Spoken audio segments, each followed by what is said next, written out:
Jadi teman-teman, saat ini kita akan share ya tutorial tentang mengolah data dengan pivot di Excel ya. Misalnya dalam waktu singkat kita butuh data ya. Namun data itu belum diolah, masih acak ya, masih campur ya, dan kita butuh sekali dalam waktu singkat walaupun datanya itu sangat ribuan. Makanya saat ini kita coba mengolah data itu dengan pivot table ya. Ini sangat cepat sekali teman-teman, walaupun itu datanya itu ribuan ya atau puluhan, bisa dalam waktu singkat itu tidak sampai 1 menit, bisa 40 detik, 30 detik kita bisa olah langsung. Data-data yang kita butuhkan itu bisa kita dapatkan dengan baik ya. Saat ini saya sharing ya, semoga ini bermanfaat ya. Intinya bahwa kata kuncinya itu di tutorial ini adalah ketika kita sangat membutuhkan data itu dan kita butuh dalam waktu singkat. Nah, saya akan tunjukkan datanya.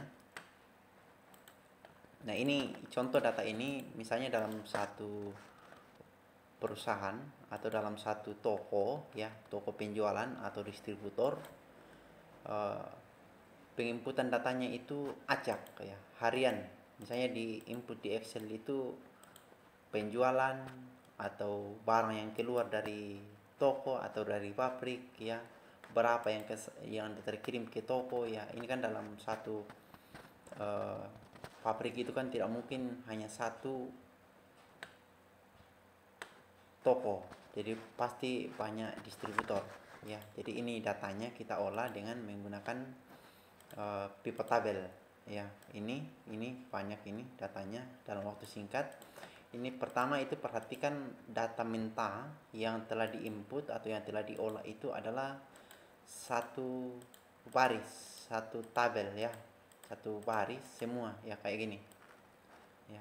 Kalau ada data yang seperti ini ya, ada data seperti ini, misalnya dalam satu kata kalimat itu ada satu tabel ya, ada satu kata dalam dua tabel ya, digabung. Ini gabung ya, ini misalnya digabung ya, ini berbeda, ini ya berbeda.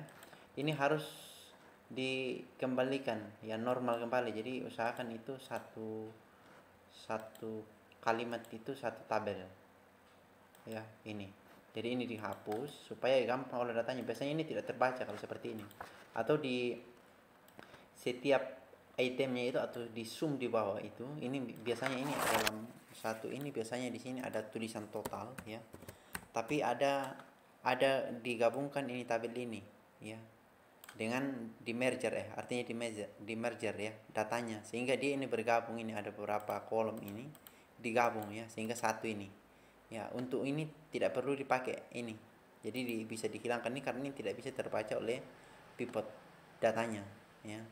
Jadi dikembalikan seperti semula, dan ini bisa dihapus, bisa juga tidak, tapi bagusnya itu dihilangkan saja ya. Nah, jadi kita masuk ke data ini, kita mulai. Jadi kita blok dulu file ini, walaupun ini ribuan ke bawah, ribuan ke samping ya, kita blok. Habis itu kita pilih di menu toolbar itu, pilih insert.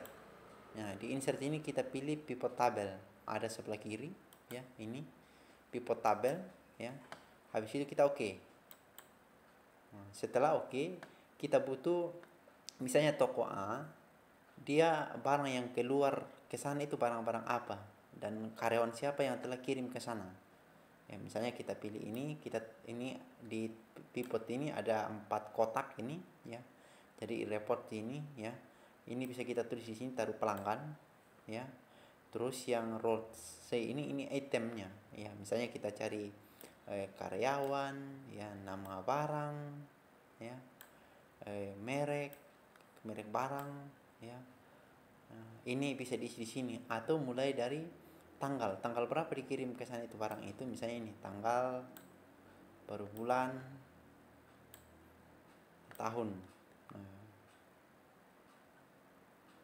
Oke, tahun. Habis itu yang berhubungan dengan angka ya, di luar yang tanggal tadi. Ini misalnya harga pesanannya itu bisa ditaruh di value ya. Ini bisa gampang-gampang di zoom ini yang gampang di zoom di sini. Nah ini kan angkanya ini masih seperti ini teman-teman ya, masih belum terbaca angka rupiahnya ya, ini ya masih angka satuan ini terbaca. Nah, untuk itu ada yang di kolom value yang ada tanda panah ke bawah ini, klik ini dan pilih value setting. Ini harus di zoom semua ini, pilih zoom baru oke ya, semua seperti itu ya. Zoom oke, zoom oke. Ini jadi datanya seperti ini. Yang kita mau cari itu misalnya di toko A, karena ada beberapa toko tadi itu toko A. Ini yang tadi kita sudah taruh itu yang nama pelanggan, ini kan toko, ini masih banyak tokonya di sini ini toko A toko B. Yang kita mau cari tahu ini di toko A ini. Toko A, kita centang itu select di bawah, habis itu kosongkan ini al ini. Pilih saja toko A. Nah, toko A. Muncul datanya seperti ini. Ini kan belum terbaca semua teman-teman, ini masih acak. Nah, kita pilih lagi desain. Ini desain di atas ini, dekat option. Desain, habis itu kita pilih report ya. Report ini. Pilih yang show ya. Show tabular ya. Ini. Jadi ini seperti ini. Nah, ini setelah seperti ini masih ada sub totalnya ini per karyawan ini ya, ini ya, atau ini ya, per karyawan. Ini kita mau lihat saja berapa sih barang yang terkirim di toko A itu. Jadi kita pilih lagi, kembali ke desain, habis itu pilih sub total, kita hilangin. Nah, inilah barang yang terkirim ke toko A tanggal 1 itu bulan 5 2020 itu ya. Ada 4 karyawan mengirim ke sana. Di tanggal 4 itu ada 3 karyawan, tanggal 7 itu ada 4 karyawan. Nah, gampang kan teman-teman? Ya, begitu pula nanti seterusnya kalau kita butuh data toko B, ya tinggal kita ganti ini. A-nya di atas ini kita centang ini A-nya. Ya, ini 24. Ya, ini gampang ya teman-teman. Nah, saya kira itu teman-teman, semoga bermanfaat ya untuk digunakannya dimanapun pengolahan data dari Excel lewat Pivot supaya lebih cepat ya. Saya kira itu, terima kasih.